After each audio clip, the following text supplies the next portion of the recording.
Hello friends, welcome to EPG Pathshala. I am Dr. Anurekha Chariwag, Assistant Professor, Department of Sociology, Savitribai Phule, Pune University. Today we are going to discuss the module titled Green Revolution, Implications for Agrarian Structure 1. This module is part of the paper titled Agrarian Social Structure and Change. This paper has been coordinated by Dr. Manish Thakur, IIM, Kolkata. In this module, as you can see from the title, refers to the Green Revolution and what kind of implication it has on the agrarian structure. Further, in trying to understand the impact on the agrarian structure, it is going to look into four important areas. First, the whole idea of proletarianization. Second, the whole idea of embourgeoisement. Third, whether the whole impact of Green Revolution has led to the growth of new classes. And finally, how and when Green Revolution has led to pauperization of large groups of rural poor in India. The decade of the 1950s and the 1960s, India undertook several measures to improve the condition of its cultivating classes, who constituted a vast majority of India's population at the time of its independence. The peasants and the workers had participated in a large numbers in movements like non-cooperation movement and civil disobedience movement, which ultimately led to India's independence. They had suffered repression, hoping that political freedom from the yoke of the British would lead to an improvement of their own situation in the form of freedom from oppressive zamindari system which characterized large parts of rural India.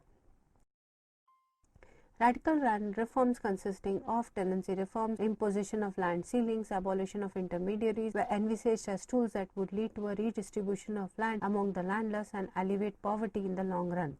Though the progress of land reforms was not as envisaged, there was a common consensus and recognition among the people about the interventionist role of the state, which thought that it had a direct responsibility towards its citizens, particularly the rural impoverished masses, who had very low bargaining power in a market of unequal exchange.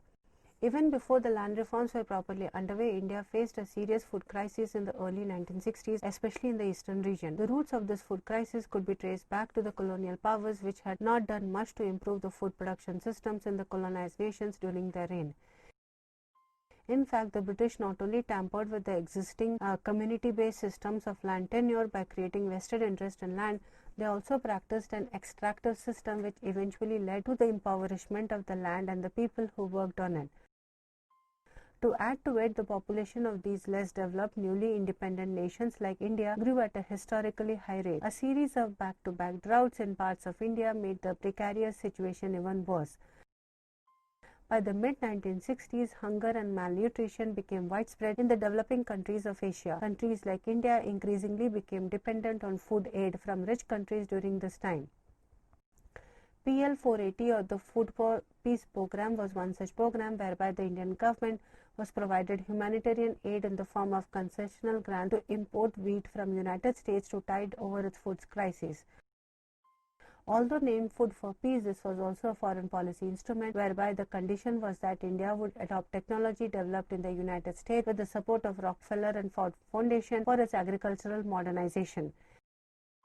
India was also expected to temper its criticism of the United States over the issue of Vietnam War. PL 480 program garnered a lot of criticism in the country. In order to shake off the humiliating shackles of US public law 480, the entire efforts of the Indian state shifted towards enhancing food grain production and achieve self-sufficiency in this field during the late 1960s. The first round of land reforms has led to abolition of intermediaries, but it did not result in significant land distribution. In fact, a widespread rural unrest was brewing up in different parts of the country, which would have to be tackled by the state eventually. This was in the context in which Green Revolution and its program of agricultural modernization were introduced in India. Green Revolution, while irrigation and lift irrigation, use of high fertilizer doses and pesticides and other institutionalized measures for translating the ideology of Green Revolution into practice. In other words, the Green Revolution as a program, as an ideology, is defined as a large-scale application of modern science and technology to agriculture. In the coming years, this US-sponsored technological package framed the broad ideology of rural transformation in India. In the first 2 decades after independence, the measures of rural development in the form of community development program, land reforms and cooperative institutions had not resulted in either alleviating rural poverty and inequality or increasing agricultural productivity substantially. Hence, an increase in farm production was expected to be a lasting solution to the problems of rural poverty and hunger, a measure that would improve the quality of life in rural areas. The Green Revolution technology was at the regions Punjab, Haryana, Western Uttar Pradesh and parts of Bengal from 1967 to 73. New varieties were also needed to be resistant to pests and diseases, apart from retaining the desirable cooking and consumption traits. These strains were developed in different parts of the world. For example, borrowing from rice breeding work in China, Japan and Taiwan, the International Rice Research in Manila, Philippines developed semi-dwarf varieties which met most of these conditions. Impact of the Green Revolution in increasing yields and bringing about concomitant changes in rural society continued for a few decades till the mid-1980s.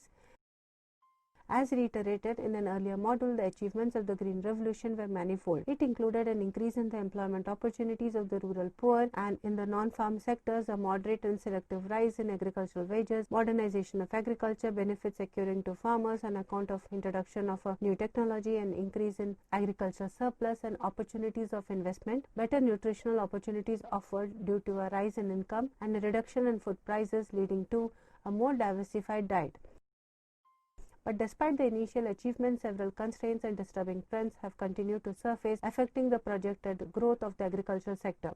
Some of the negative outcomes of the Green Revolution had been the creation of a new regional disparities as a result of the selective spread of new agricultural technology, an increase in the divide between the small and the big farmer, effect of mechanization in the displacement of labor, and the skewed terms of trade between agriculture and industry. But along with the above, one of the persistent and far-reaching impact of Green Revolution has been on the ecology of the regions in which it was introduced. Green Revolution has been termed as an ecological misadventure as it has caused deterioration of soil quality, depletion of groundwater resources, poisoning from fertilizer, pesticides and loss of genetic biodiversity. Here in this module, we are concerned with the significant impact of Green Revolution technology on the agrarian structure in different parts of the country. This will be elaborated with examples being drawn from particular regions. Before we go into the transformation that Green Revolution has brought about, it would be wise to look into the agrarian structure that existed in the period before technology was adopted. Agrarian structure before Green Revolution. Adoption and success of Green Revolution technology in India were shaped by the historical property relations that existed in India since independence. These relations varied across the country. To some extent, they came into being even before the British began the colonial rule in India. British did not do much to change these systems, which created social classes in different states. The existence of these classes as well as the economic relationship between farmers and government has played a major role in how agricultural development has taken place. Under the zamindari system of land tenure, few owned the land. They were responsible for revenue collection on behalf of the British and therefore had a free rein when it came to imposition and collection of taxes in the regions under the jurisdiction.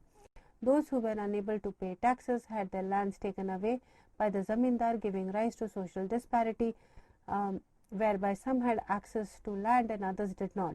In the Raitwari system, the British collected the land revenue from the owner, cultivator or ryots depending upon the average annual output. As part of the Mahalwari system, it was a group of cultivators who owned the land, who owned the village, were collectively responsible for the payment of taxes.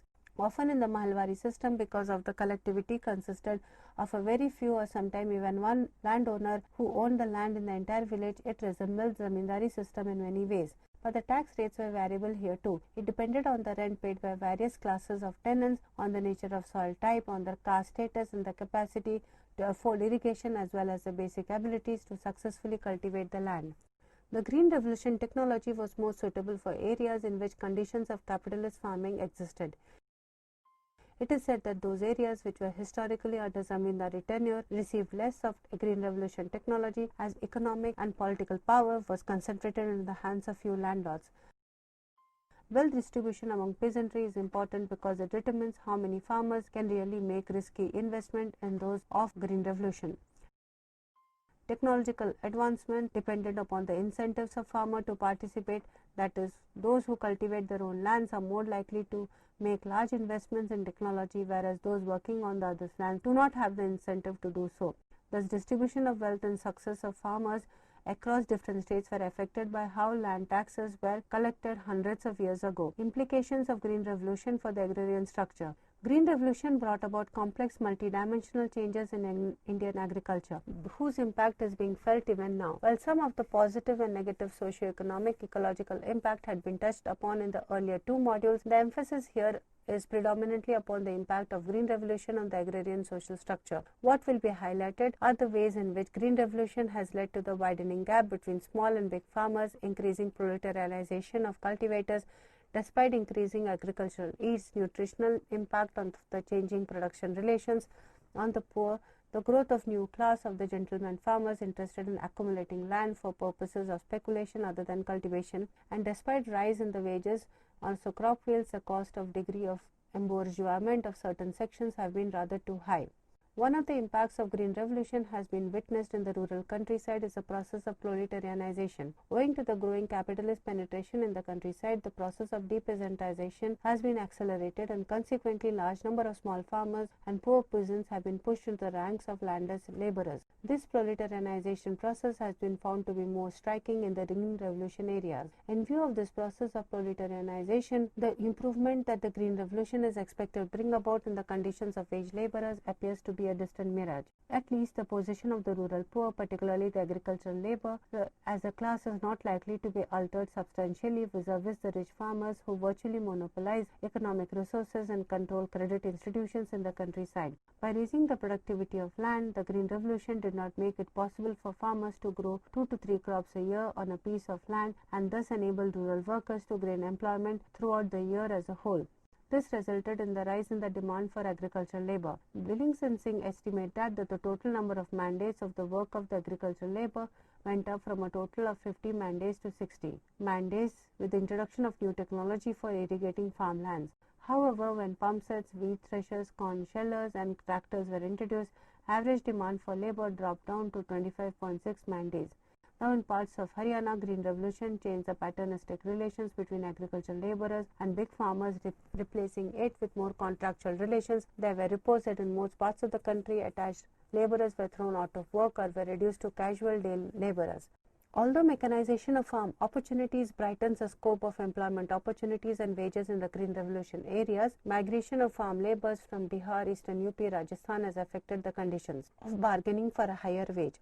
A review of the impact of the London-based Halsemer Declaration Group report cited by Dhanagre admitted that in Punjab and Haryana, the trickle-down effect of Green Revolution was partially visible in improved daily wages of agricultural laborers, which is estimated to have increased by 89% from 1961 to 1968. However, the so-called gains was totally offset by the rise in prices, which was believed to be about 93% in the specified period, in spite of substantial increase in the agricultural production. The process of proletarianization also had an impact on the patterns of consumption among farmers. It is found to be unequal, as Bhalla and Chadda's study revealed. 1/3 of the marginal farmers, 1/4 of the small farmers, and 1/5 of the medium-level farmers from the sample were living below poverty line and were on starvation diets. In a total sample of 1663 household studies, about 16.48% farming households were living below the poverty line. The proportion was positively correlated to the farm size in all the three regions of Punjab. If 16% households of the landless laborers were added, then the proportion of the rural households living below poverty line jumped up to 32%. This was distressing considering the fact that Punjab is the most developed state in India. Embourgeoisment. As reiterated earlier, the Green Revolution had differential impact among people of different caste and class. While some groups, communities and classes benefited due to the socio-economic position in society, a combination of factors along with Green Revolution led to a process of embourgeoisement experienced by a section of lower caste and classes. In Green Revolution areas that did not that did well as far as agricultural productivity was concerned, there was a demand for labor due to manifold on-farm, off-farm employment. This has led to a rise in agricultural wage rates, which benefited agricultural laborers. This has led to a rise in agricultural wage rates, which benefited agricultural laborers to some extent. Further, the Green Revolution was undertaken for implementation at a time when the first phase of land reform was partially underway in some parts of the country. As mentioned earlier, this technological initiative could only be successfully undertaken in areas where production relations were enabling. Following the enactment of land ceiling laws in some parts of the country, namely Western UP, it was found that small parcels of land had been acquired by the poorer members of society through purchase through government schemes which allocated land to the poorest and the most disadvantaged, and through a combination of these. Whether these small landholders may benefit from land ownership is debatable, but in a country where agriculture was the mainstay of society, access to land was considered to be important for security and survival. In Bulandshahr, for example, studied 35 years later by Barker and Jewett, it was found that Green Revolution predictions that the rich would get richer by buying up land from the poor did not happen in Uttar Pradesh. This has largely been due to the 18-acre land ceiling established in the state since 1996. Farmers with more than 18 acres were obliged to surrender any excess land. A few farmers in the village studied lost their land through this scheme. Land which had been surrendered together with all land designated as spare in the villages were distributed to the scheduled caste and disadvantaged people in keeping with the Indian Constitution's commitment to social and economic justice. As a result, the numbers of different castes and groups who own land increased. Most of these beneficiaries of land distribution were among the poorest Hindus and Muslims. In 1972, when the villages were first studied, power lay in the hands of the Brahmins and Rajputs, with higher caste Hindu farmers and in some villages with wealthier Muslims. These powerful farmers, who also had the largest land holdings, Barker and Jewett's fieldwork revealed that over the past 30 years, many of the dominant Hindus, particularly the Rajputs and the Jats, had sold off the land after profiting from Green Revolution and moved to Bulandshahr or other urban areas in search of salaried employment. Because of the land ceiling in the study villages, former Rajput and land had been acquired by Muslims and by the lower scheduled castes such as Jatavas, Balmiki or Chamars, who are now numerically dominant among Hindu farmers in Sabdalpur, Chirchita and Kurwal, Banaras. Though the possession of land by itself did not significantly improve their life situation, most of them thought that the growth of Bulandshahr as a town and the prosperity brought in due to Green Revolution and the distribution of land under the Ambedkar scheme in Mayawati's regime have played a part in improving the quality of life. The researchers found that the SCs are apparently better off than they were. The poorest among them, the Balmiki, claimed to have enough not to be hungry, though their material assets are still meager in comparison with those of the higher caste neighbors. The landless also claim to have benefited from Green Revolution. The growth of Bulandshahr has stimulated non-farm economy and has seen a rise in the demand for labor. As a consequence, employment opportunities for both men and women had increased as had the wage rate. Despite these positive changes, many of the poorest caste and classes still live in poverty. But it was asserted that no one went to bed hungry anymore. Emergence of new classes, evictions and pauperization of tenants. The Green Revolution transformed the rural landscape irrevocably. Because of the initial success in production and the regions in which it was produced, land values increased considerably over time. Though it was not the matter of real estate possession, farmers thought of land as an asset for the future and were not averse to amassing it. Prices were being doubled within a short span of time, and farmland close to highways fetched high prices.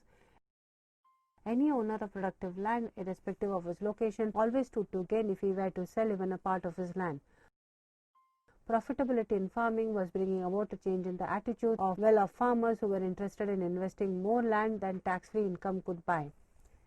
Evidence from Punjab. Wolf Lajansky, a World Bank consultant on agrarian reforms, told Punjab as it was experiencing Green Revolution. He found that land had acquired a speculative image because of the appearance of gentlemen farmers. The buyers are a motley group, some connected with land through family ties, some altogether new to agriculture. A few have unemployed rupees acquired through undeclared earnings, and most of them look upon farming as a tax haven, which it is, and a source of earning tax-free supplementary income. In most cases, the purchases ranges from 10 to 20 acres. In the circumstances, land prices are of no crucial importance to them. They are looked upon as unfair competitors in a limited land market, and there is no love lost between would-be farmers and genuine farmers, the latter predicting that the former will come to grief. Meanwhile, land value had continued to rise with little thought of whether productivity and prices are still with them.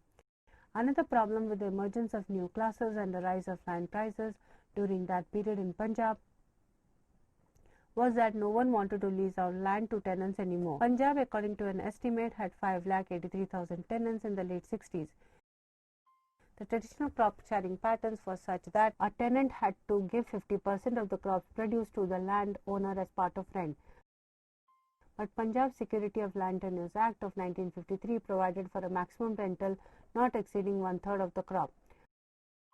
This provision was also bypassed, just like other provisions such as security of tenure. The result was large-scale eviction of tenants on the ground of resumption of land for self-cultivation.